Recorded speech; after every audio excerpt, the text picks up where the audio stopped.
আউযুবিল্লাহি মিনাশ শাইতানির রাজিম বিসমিল্লাহির রহমানির রহিম।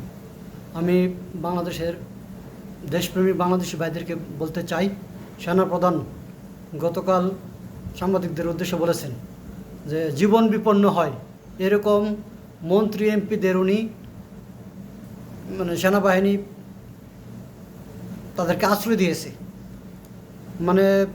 ক্যান্টনমেন্টে তাদেরকে আশ্রয় দেওয়া হয়েছে, কিন্তু তাদের নাম প্রকাশ করা হয়নি। এখন উনি যদি কাউকে, উনি তো শেখ হাসিনার আত্মীয়, এখনও উনি শেখ হাসিনার আত্মীয় থেকে বাইরে হতে পারে নাই।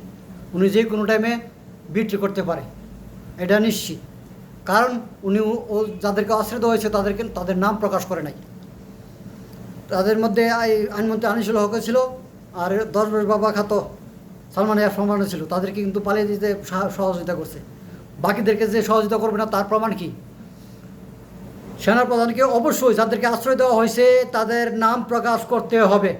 সবাই যার যার ইয়ার থেকে আওয়াজ তুলুন, এবং ছাত্র বৈষম্য বিরোধী ছাত্র আন্দোলন সমন্বয়কদের প্রতি আমার আকুল আবেদন, আপনারা সেনাপ্রধানকে ফোর্স করুন যেন যাদেরকে তিনি আশ্রয় দিয়েছেন তাদের নাম প্রকাশ করার জন্য। এটাই আমার জনগণের প্রতি আমার আকুল আবেদন। আপনারা নাম প্রকাশের জন্য সেনাপ্রধানকে চাপ দেন। আসসালামু আলাইকুম।